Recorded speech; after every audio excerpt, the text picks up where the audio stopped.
Pentagon report is detailing a dramatic increase in UFO sightings, more than 350 since 2021. Is there life on other planets? Scientists may be one step closer to an answer. There is very compelling evidence that we may not be alone. Yes. Occam's razor be damned. We are here. You know to talk tic-tacs, saucers, and spheres. Break out your cigars. These days we still have a chance that at the end of each episode, Ronnie talks about stars.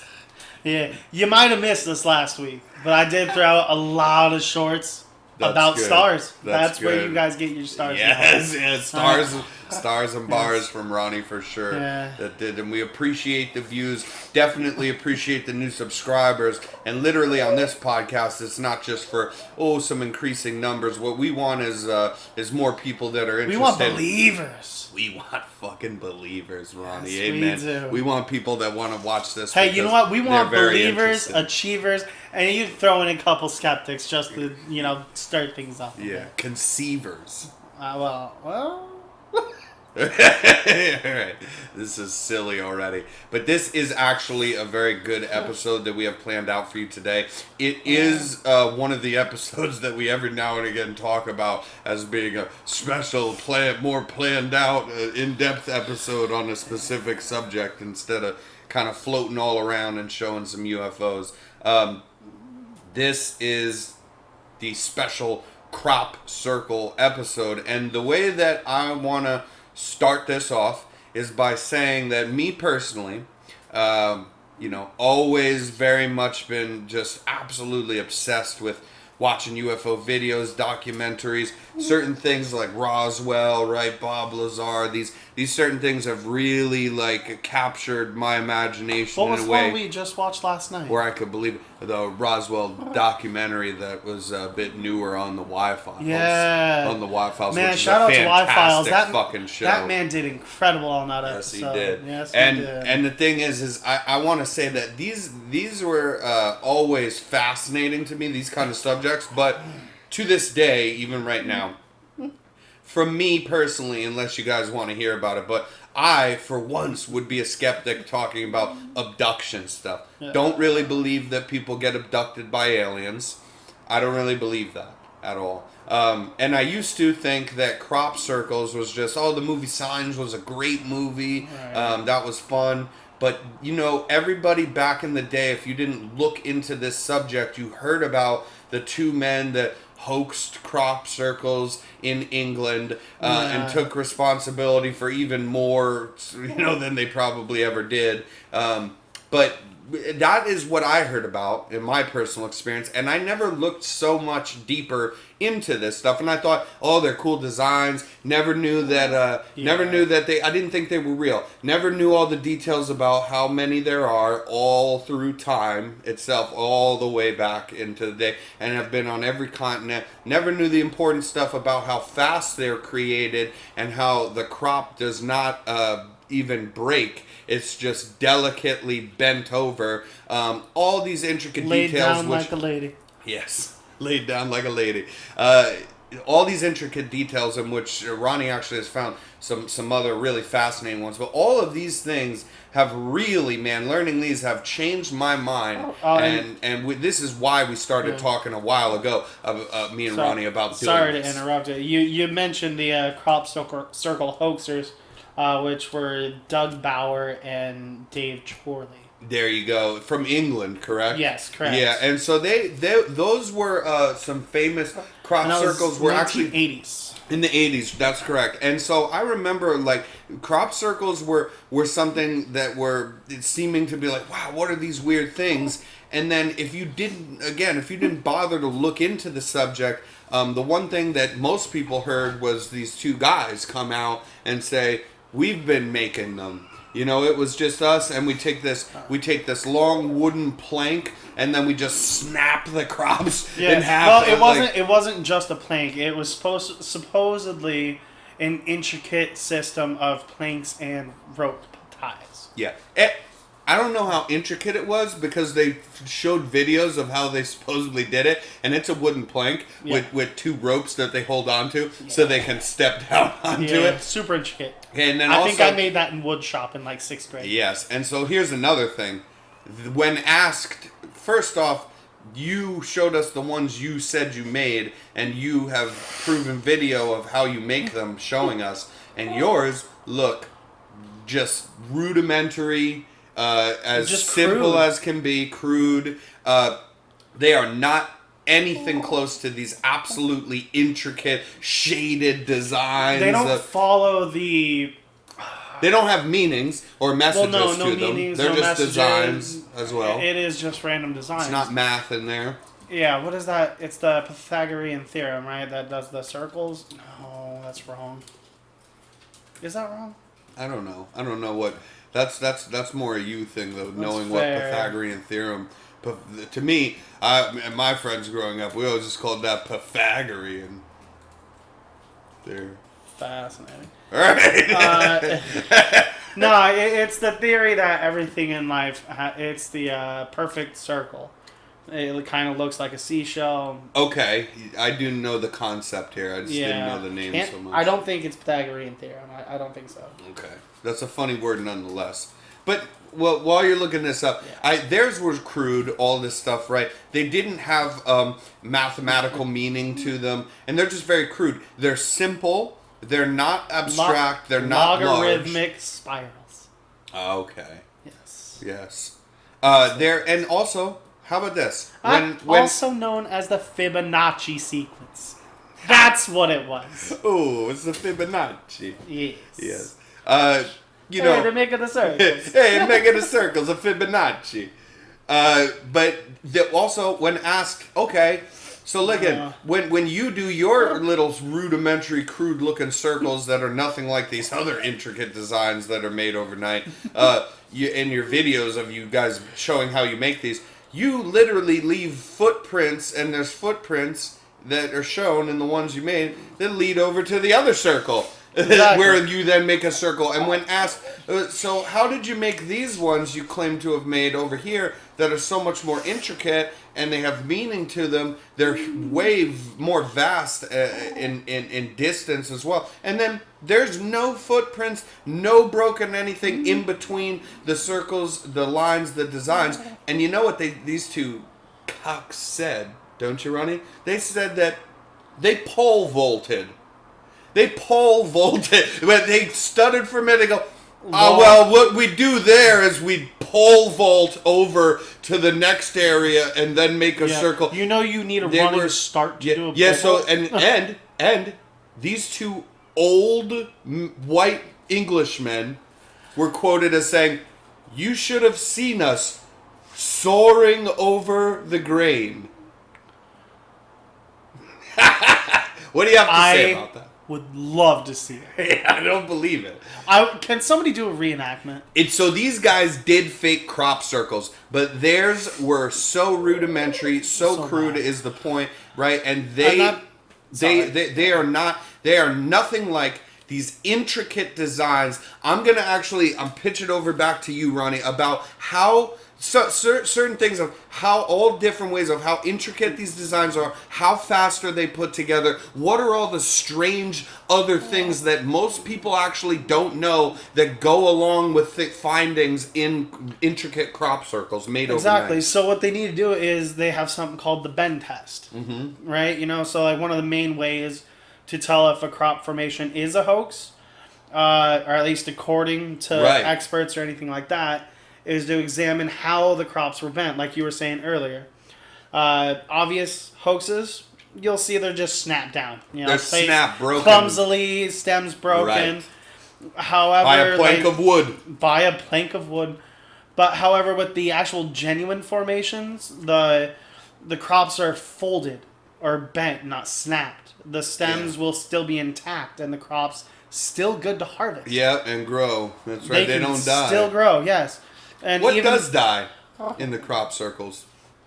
Yes. What dies in the crop circles are actually a lot of animals, but it's in a weird way. So, like flies, it has been known that they have found flies pretty much frozen in the position they were standing in when the circle was formed.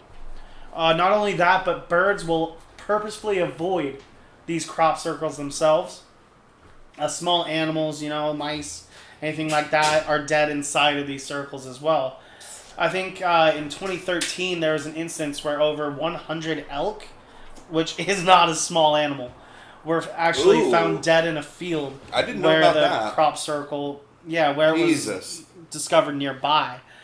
So, like, testing suggested they had not died from disease or a virus, and the death actually still remains a mystery for those 100 elk. Yeah, I bet they do. And you were saying that with the insects, you said frozen in place. So not crushed, No, not crushed, not like anything. that. And again, It's as like if they the were elk, just standing there, and then they were just flash instantly frozen die. down.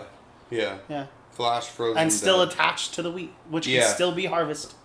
Have you, there's a lot of very intricate things that go into this stuff, like I said, that I did not know before, really kind of, here, I heard about this, a little bit that But it's it worth could- looking into. I don't think it would be more. Sorry, I don't think it'd Yeah. be more of a flash freeze, just because the way they explain it is that the bend in the wheat is just like right before the first node, and it has suggestions that it was created due to a quick blast of extremely high temperatures. High temperatures. Okay, and so that goes along with what I was going to say. Another thing that I've heard is that not only, like you mentioned, the crops are not snapped or dead, they're gently bent. And another thing that I heard that's interesting is crops that are laid down within crop circles intact, all of them also are proven to grow at a much more rapid pace from whatever kind of interference happened with them. They tend to grow at a rapid pace than all the other standing crops around them. Correct, yeah. And there's a really cool thing about any kind of crops or plants or anything where when exposed to certain frequencies or anything like that, it can help those crops to grow. Yeah, isn't that They found that out maybe through give you classical chills music. a little bit? Yeah, so when they you- found that part out through classical music. Yes. By playing Beethoven or Mozart to certain plants. and Human not touch others. as well, yes, Exactly. like stimuli of outside influence Exactly. to them. But if you take into consideration, like, hey, maybe, fuck it. If you attach that which we found Yes. out to crop circles, it can kind of give you chills when you think about the Well, yeah. implications Especially of what with how could be you making think- those. Especially when you think of how the ships themselves fly, whether they fly on a frequency that Yep. just lets them float. You Yep. know, and like not gravitational, not anything like that, but frequency. And so, not to put you on the spot here, but you had given me another solid piece of information. I looked into this, and I have some stuff to offer as well, and I'm going to talk about it. But you actually found some very interesting things I had not even heard of, even more crazy things about crop circles. What was the man's name that you were telling me about, Ronnie? You told me that he found a John universe system in a crop circle. Oh, John Lundberg? John Lundberg, that was it. Right? Yeah, so in 2012, this was also in England, he found a formation called the Galaxy, is what it was. And it was an arrangement consisting of like 400 perfect circles Yes. over a 500-meter radius in the field, like 1,500 feet. And like a lot of people were saying, oh, he did it himself. But, obviously he denied it because given that there's 400 circles with each of a span of about 70 feet, Right. every one of these circles would have to have been created every 30 seconds. Which is impossible, you guys. You got to understand. Yeah, Because unless he's the Flash. Because this is the other thing that people need to understand on yet another topic about crop circles that makes them fascinating, which I am new to and absolutely fascinated. I really am. I'm very impressed actually with something that I used to pay no attention to, and these crop circles. Another thing about these that you have to understand, all of them.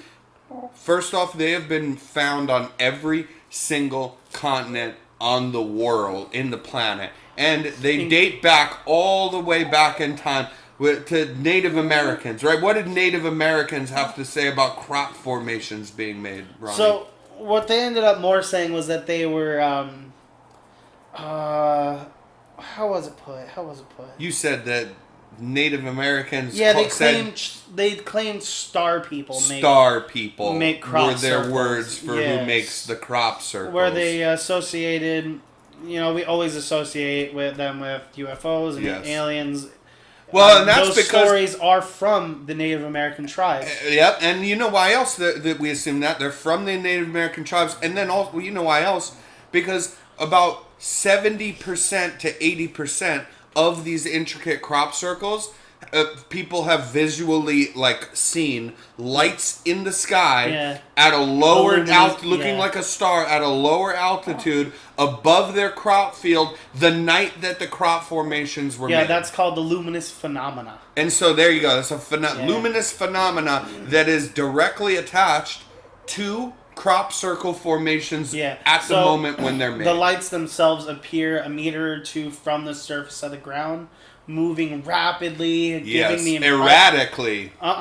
Giving the impression of intelligence. Like they are rapid and fast. Yeah. But what I mean, intelligent. But what I mean is, they're not. This isn't any kind of drone or anything that we have because they can move in rapid movements back and forth to the side, right angle turning, all these crazy maneuvers that are very fast paced. Yeah, and it's a flash of light. Is it not? Is a People flash of light. see them literally all the time, connected to the very night when they go out the next morning, and lo and behold, there's an intricate, crazy crop circle in their field stretching hundreds and hundreds of feet, and that was made in a matter of within a 4-hour period when they weren't there before. Yeah, which actually does lead me back into the Native American part of this, where they attribute them to the star people of the Star Nation, where a lot of the tribes would speak of star beings who came from the sky. Look at this. To do those. So, star beings, what we see in the sky, right? We call them stars, and it is just light. Yep. That is what we see. Yeah. So, I mean, you can take it how you want, and this is my own opinion and speculation around, how the Native Americans say star people, right? I wouldn't necessarily say they're saying aliens. I think they are talking about the orbs of light.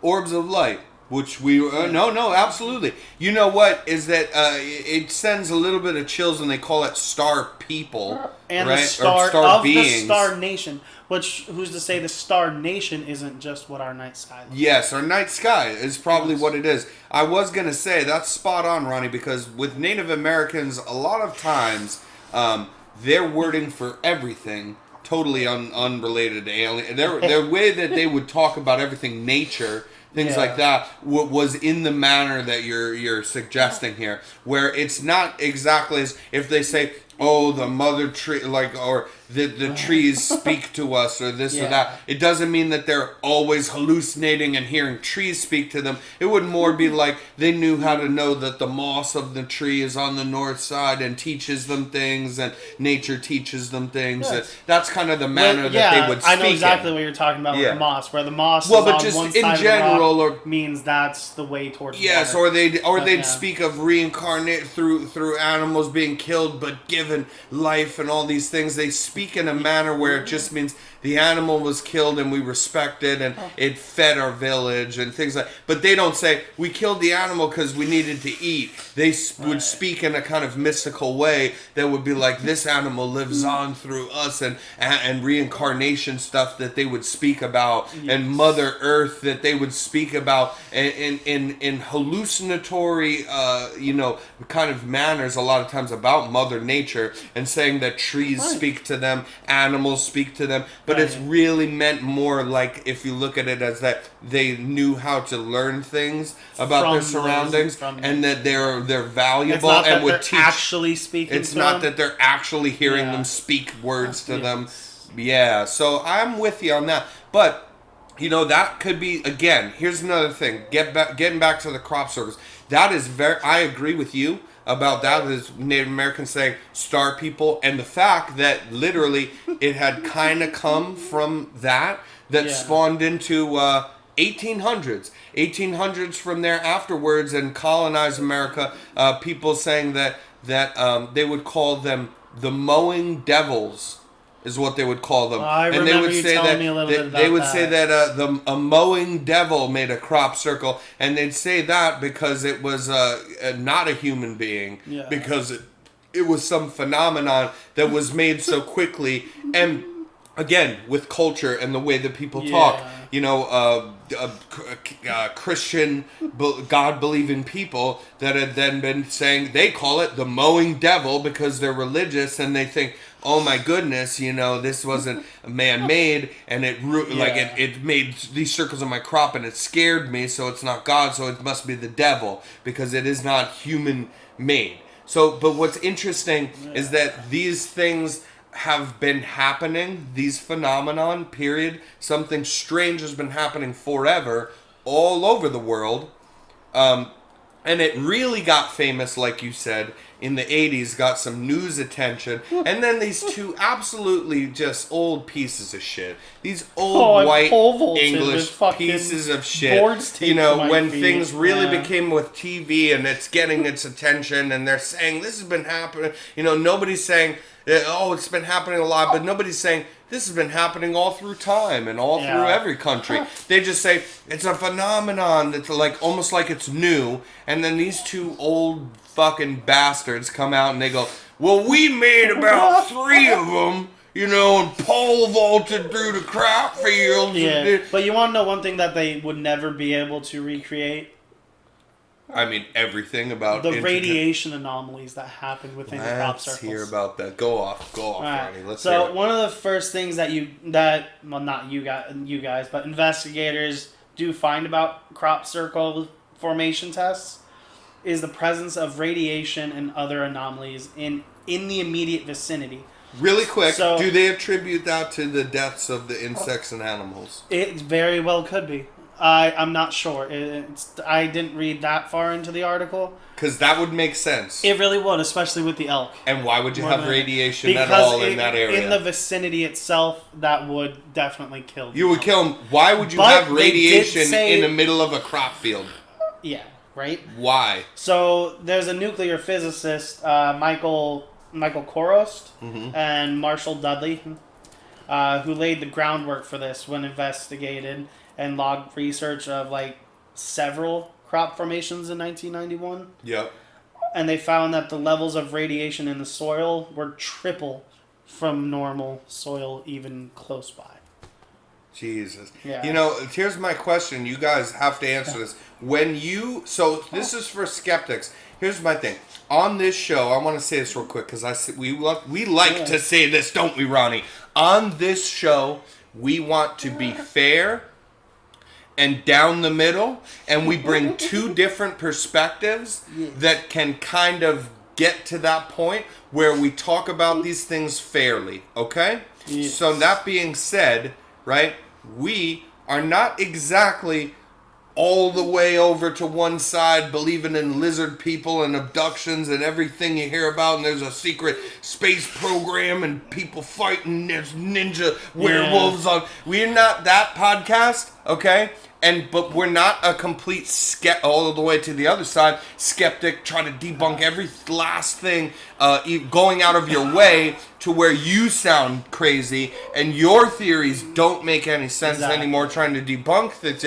We like to be down the middle and look at things with a clear head if we can. And so I present you with all of this evidence we're laying out here, all of these different things. Remember all of these. So when you, as a skeptic, might say take it with a grain of salt. Take us with a grain of salt. Take everything with a grain of salt. Definitely take it anyways. Just take it. You know what I'm saying? Just give up and take it. All right. Listen, what I'm saying is that when you hear skeptics, right? Like what's that guy's name? Michael Sherman or something. There's the famous skeptic guy. When you hear skeptics talk about this subject, anything related to UFOs, you have to what I do is I say that they actually can make sense on certain things, but they specifically look for the few things, like if there's 100 details to consider, they find 5 of them, 5 out of 100, that are they can make very good points about why they wouldn't be true or why it could be something else. And they live their life on that. And they live their life. They ride home on those things. So you have to remember, if you're going to say that crop circles are all hoaxes, before we get on from this, how are you going to justify saying that when crop formations are made within 4 to 6 hours most times, and they are hundreds of feet long, and intricate designs that we're going to touch on this later, are usually connected to mathematical equations and or our solar system, and have deep meaning when looked into more, and the bending of the crop instead of the crushing and smashing of it delicately, the radiation levels, the dead animals, the fact the crop grows faster, the fact these things are found everywhere all through time on every continent. But hey, I found one thing that doesn't agree with that. Yeah, no, but So you got now to keep none these of it in matters. mind, and so I would love to believe these are UFOs from intelligent alien speed that come. Hey, that's what I want to believe, but I'm not going to tell you that. We're presenting you with something that is telling you you cannot justify all of these different crazy things, lights in the sky, directly being associated on the nights that crop circles are made, floating over the crop field. You can't just simply undo all of these different circumstances. Yeah. I mean, dude, science in general is not 100% fact of anything. Everything is based off of theories. And no theory is 100% absolute. You know what I'm saying? So yeah, you like you were saying, you have 100 different kind of facts or anything about the crop circles, but 5 of them were weird, and those skeptics just ride home on those 5. Yeah, and it's like, but to be fair again, on the other side, what I'm saying is then you have the very I need to believe. I don't want to believe. Like the X-Files, I have to believe. Yeah. And I believe in everything. So if people saying they get abducted, I believe that. You know, all those military footage were cool. Wow, it's from the government. Look at that. They can't explain it. They're spending money on it. So that's cool. But then I also believe that there's guys that were reincarnated who came from Mars and Venus as fighting werewolves and lizard Abraham Lincoln's a vampire slayer, lizard people vampires on Venus and stuff. So so you have just again like everything else in life, like politics, you guys, like everything. You have a far leaning left, you have a far leaning right, and consider us the middle. Consider us the middle. Yeah, hey, we're third party. Third party, so we'll never get our channel that huge. We'll never be president of the United. We'll never get anywhere. But we will be here. We'll be here for you, you sons of bitches. But you want to know something I do find really fascinating? What's that? I mean, obviously, I know you've heard of this one, even if you don't recognize it off of what I say. What is it? The Chilbaton Observatory incident.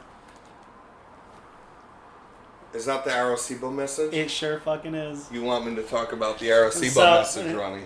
I'll let you, yeah.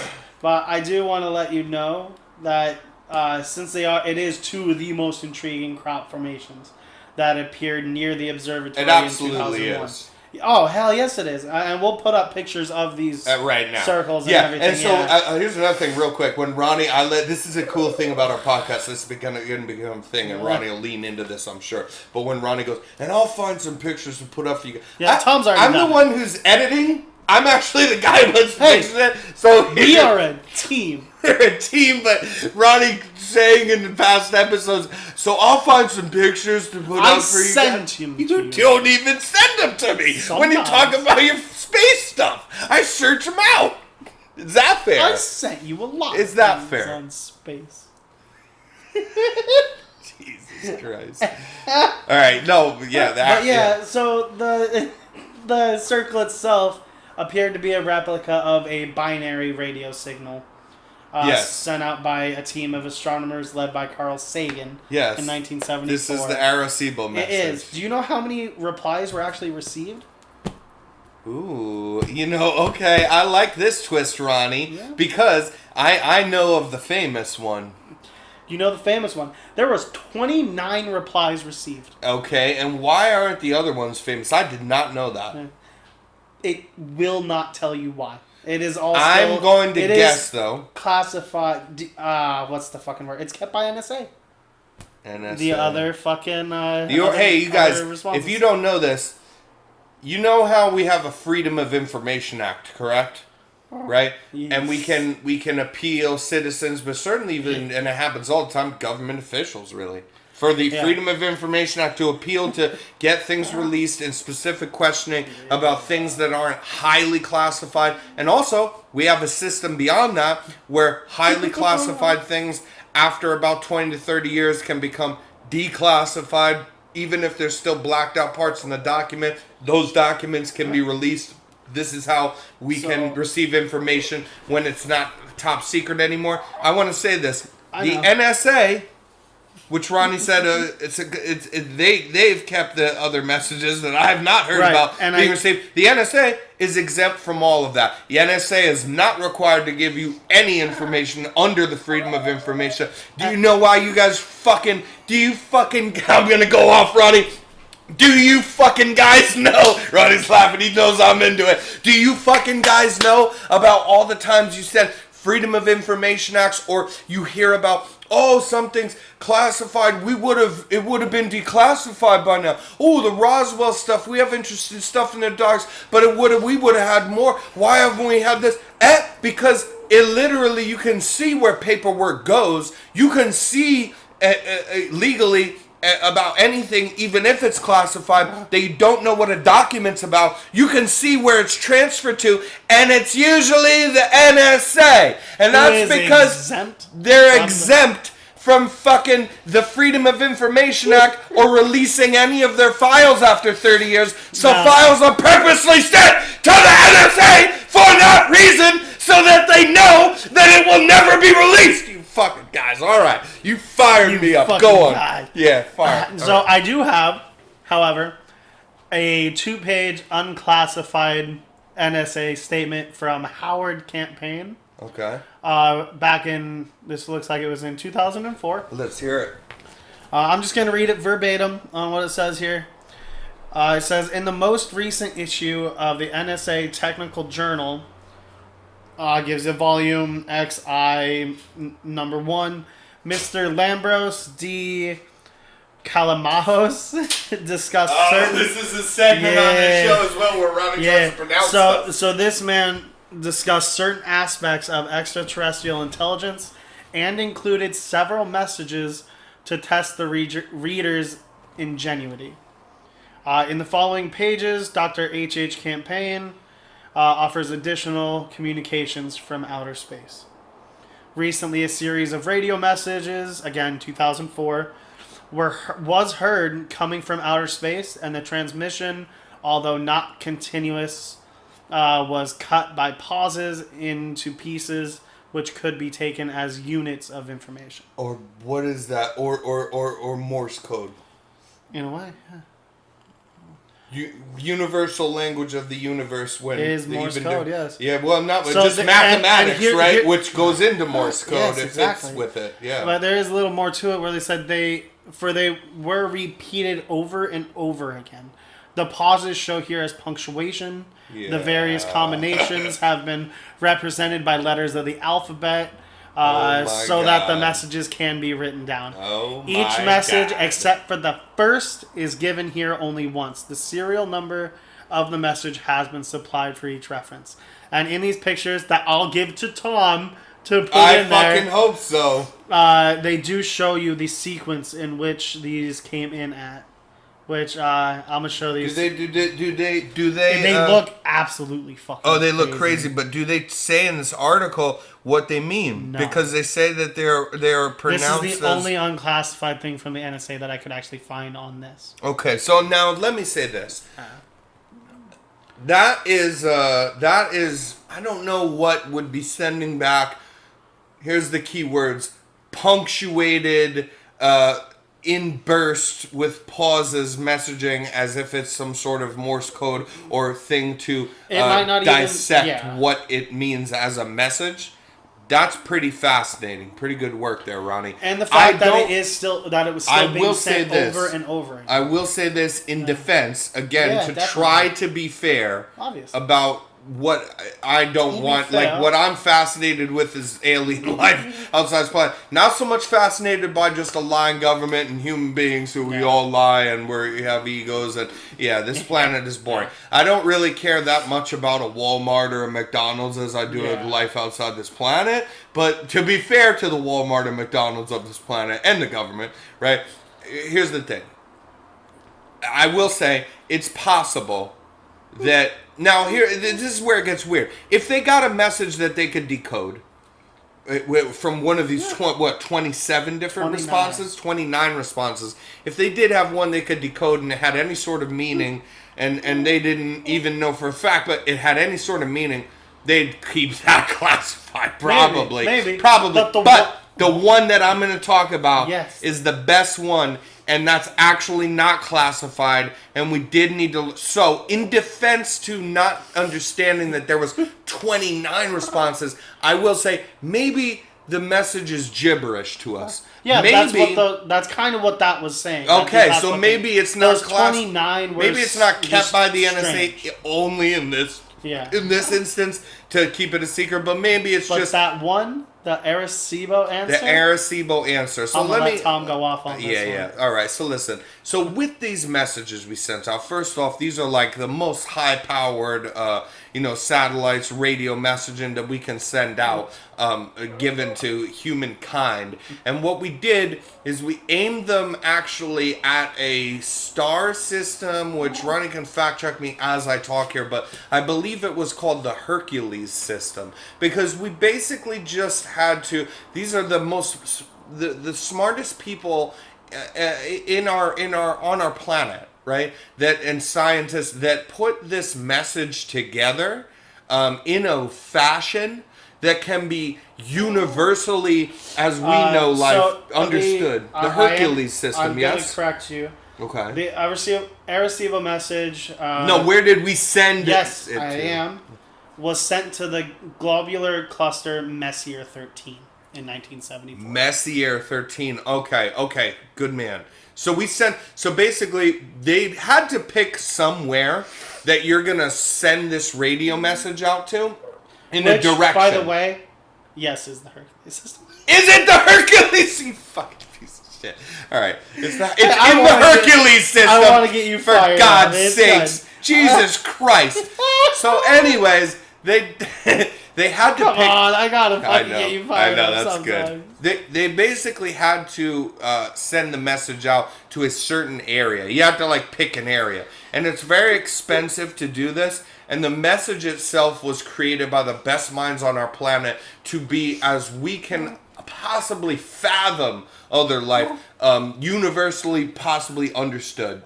So we put together a message that in binary code basically told how many people are on our planet, what human beings look like, where our planet is located, how many planets away from the sun it is. All of this information. We also put that in binary code, which is, for you guys that don't know, line by line. So the first line, second line, I could be off on the numbers of which the lines were, but one line was how many people are. 1,679 binary digits. Yeah, but so like, let's say the first whole line, right, Yeah. was saying something like how many people live on our planet. The second line would say, just for reference here, how many planets, how many stars away from our sun that we orbit are we in our galaxy. The next message would say what a human being looks like in a picture of binary code of a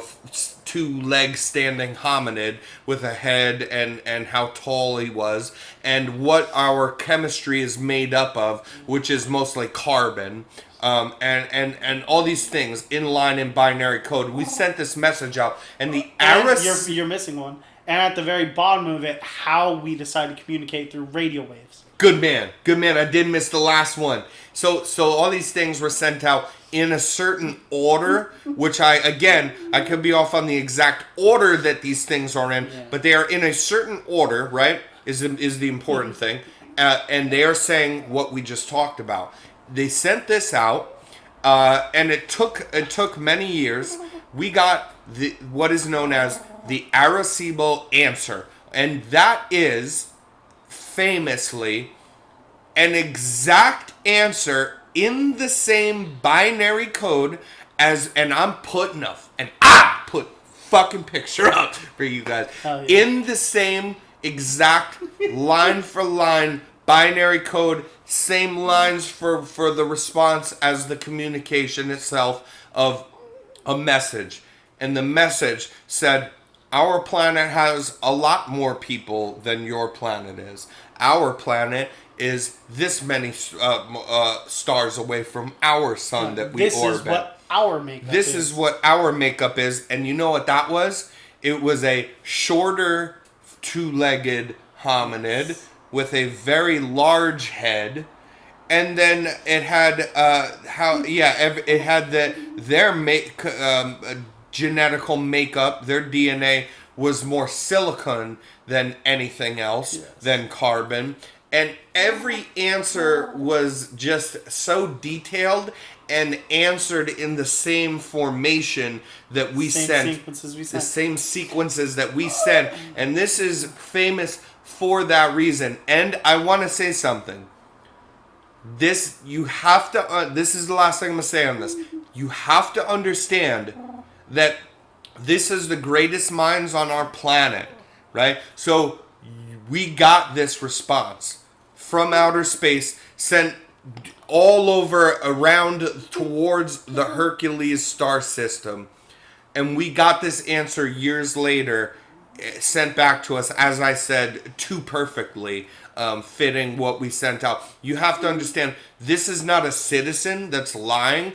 This is the government. This is a highly funded program. These are the greatest scientific minds of our generation who sent this out and got a response. This, you cannot say that they would not know where the message said that some guy hacked into a system and sent it from our own planet. They'd know that. They'd know if it came here, and they'd know if it came from not only outer space, but the direction in which it was received, which was back from around the Hercules system where we sent the goddamn information out. Now, you want to know something even more cool?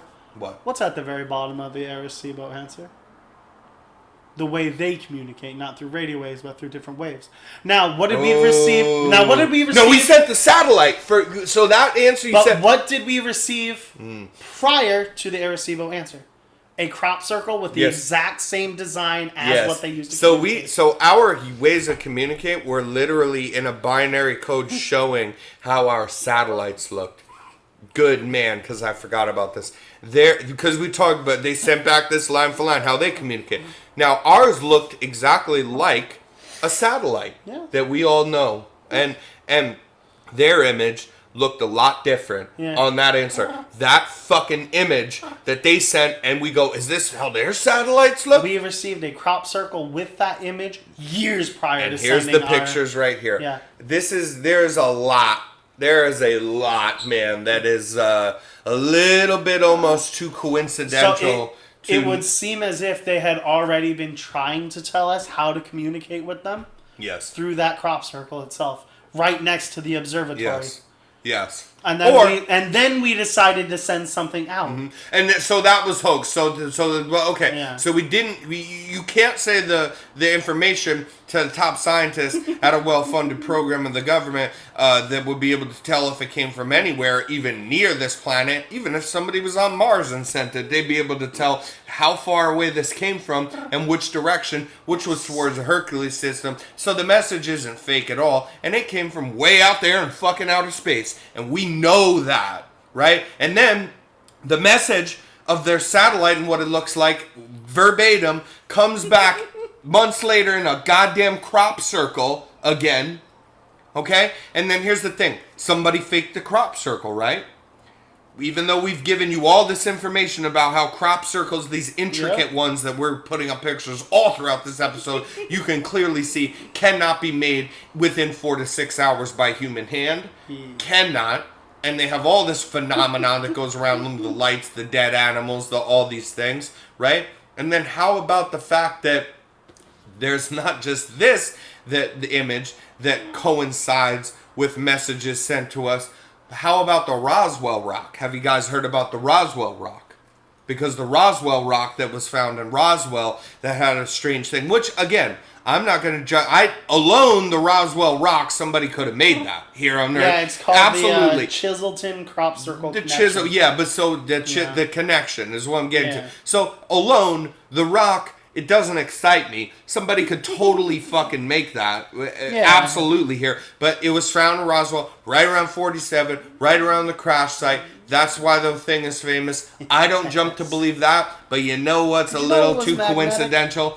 Yeah, it was magnetic. That's true. But we could fashion in something. Somebody could hoax that. You know what? What's crazy? That's 1947, and all those younger people that weren't 5 years old at that time or something are dead, and the 5-year-olds are dying, right? And so, what's crazy is that exact design that was on the Roswell Rock appeared in a crop circle as well.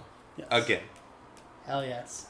There is okay, and then so we talked about the decoding of this. See if you could look something up for me real quick. Yeah. And this is on the whim, so I'm actually not going to make fun of Ronnie if you can't find. But in general, I know because I've seen this, but I forget more than what we've talked about with the Arecibo message, the Roswell Rock. There is a lot of crop circles that scientists have looked at in detail and found out that they can have an exact meaning that fits within what the formation is that they set. A mathematical meaning that is connected to the crop circle that was supposedly sent by an intelligence, right? In a crop circle, a lot of these crop circles, they have very great meaning to them, mathematical sequences that represent themselves in a message to give us. They are not just a pretty design.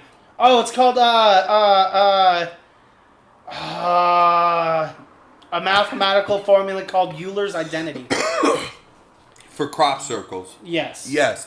And it is just an equation, which I will screenshot and send you. Okay. So you can put up the equation. Okay. But it's why they thought to be the most beautiful and profound mathematical equation in the world. Yeah. So now there's another one I just remembered off the top of my head as well.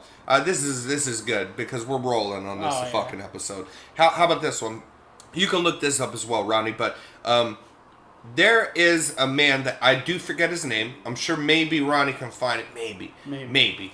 But we're doing this on a whim. But I remember this specifically, and the story is spot on. There was another message that was sent, okay? In a crop circle formation that was absolutely too wide, too vast, too detailed. Yeah. No breaks, but only delicate bends where the crops grew faster, dead animals, lights seen the sky, all that good stuff. And this was one of the most intricate and largest crop formations ever made. And it was fascinating. So it was studied. It was actually studied and investigated by people. And what they came up with was, this message, like this design looks beautiful. But the thing is it doesn't mean anything mathematically. Well, there was one guy who thought, you know what? Let me take this design. Yes, sir. I think that's it. Let me take this design and rotate Michael Glickman. Was it? And he found out about. There's a guy I'm talking about. Yeah, died age 78. Fascinated by crop circles, the patterns that appeared unobserved and apparently spontaneously. So it might have been him. But what I'm getting at is that there was one or several that. He had the idea, let me put this in my computer and let me make this not look at it from above as a flat object, but let me rotate this into a 3D object and then rotate it around itself like it's spinning, like it's a spinning 3D object, and then it has a totally different looking design. Yeah. And that design was literally like a instructional manual to as that looked literally like building something mechanical. And he connected many of these crop circles, and he actually got funding to with his evidence that he provided and what he showed in his studies to people and scientists. Actually got funded because he convinced people to build what they were showing him he thought would build a space travel, what he assumed to be a craft that could travel faster than the speed of light through outer space, and that they were showing us the way that they were able to build that. And he actually tried to build it. They did get some plasma bursts coming out of it. Right. But he was not 100% sure on how to... What it was he knew. You take these designs, you spin them up in the computer and you in 3D, and you spin them around, and it will make another design that will show you a clear image of a different looking design. And he knew this meant something. And so what he'd do is he'd have to take this, look like one piece with instructions actually in binary code as well to show you what the piece meant, how to build it. And then you'd have to look at a different crop circle, and you'd have to find that and spin it, and they all seemed to make sense to him. And he convinced people and scientists that he showed this to fund him into building this and give him money to build it. But the one thing that he didn't, that's okay, because it's not, you don't even need to know his name. This is a spot on story. And the thing is, the one thing that got in his way when they did actually build this thing, which got some plasma bursting out of it and did something here, he was never from the beginning sure exactly how these things were supposed to be connected from these 100 different designs from crop circles as different functioning mechanical parts, how exactly to connect them. So he speculated on how that might work. And he got a crazy machine that created these plasma bursts and used spin, which is how he took the 3D design with spin to see the image.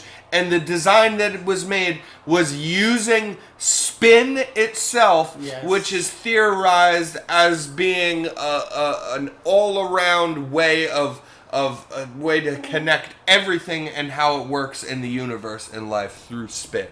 And he just wasn't sure how to connect these things together precisely, these 100 different pieces to make. And he got machinists and all these things to help him.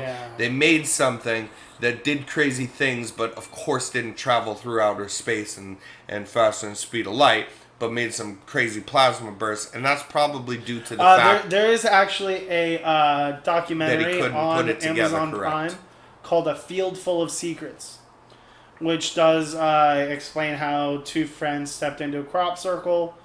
One emerged relatively unaffected, and then the other decided to try and build a UFO with help from Eccentric. And machinists, and got funded to do it. That is what I'm talking about. So check that out. Check out that documentary on Amazon Prime, A Field Full of Secrets. There you That'll go. give you the guy's name and everything, and that is there really you go. fucking And now that we're 54 minutes in here, Ronnie, I think that we did really good on this episode. I think we did too. There's I'm a gonna lot surprise the shit out of you real quick. I have something about space. No way! No way! All right, let's hear Ronnie talk about space. Hold on, I'm gonna put in some funky spaceship, space stuff. A guy staring at stars here in a second. But I think we gave you a lot of the overwhelming evidence from many different sources, channels, documentaries, books to read about this stuff that we have put together to show you that there is actually something that truly makes crop circles a phenomenon that we do not understand and cannot simply be explained away. Exactly. Now, it is time, ladies and gentlemen, for Ronnie to get the fuck out there at nighttime, look up in the sky and wonder You know what I'm saying? And you know what we're looking at right now? What? We are looking at one of Saturn's moons. You want to know what the name of that moon is? Uranus. No. That is a planet. I don't know. the The name- stars ain't my thing, you know. That's fair. I did get the Hercules system right earlier with You the did. Arecibo I'm message. impressed. But Saturn's moon, Enceladus. All right, this is the segment where Ronnie tries to pronounce things again. Yes. Enceladus. Yeah. Enceladus. That sounds like a it's disease. Kind of. But it is a... so what we have found, this is an article that was posted on June 15th of this year. The subsurface of this whole global ocean on one of Saturn's moons has every single building block to sustain life. Whoa. What is that? Okay. Yeah, you want to know what that Okay, entails? I like that too. I like this You wanna because it know what connects this with entails? life and space. Yeah. Yeah, you want to know what this entails? Every single building block? So it's Contains not just a 5 Goldilocks system. Contains 5 of the 6 essential elements for life: carbon, hydrogen, nitrogen, oxygen, and sulfur. But they had not been able to prove that it also had phosphorus, which is needed for the creation of DNA.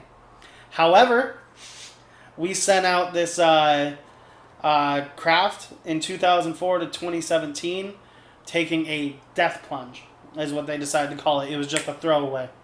That's what they were doing. They're tossing this thing in there, digging down inside this moon as just a fuck it, let's see what happens.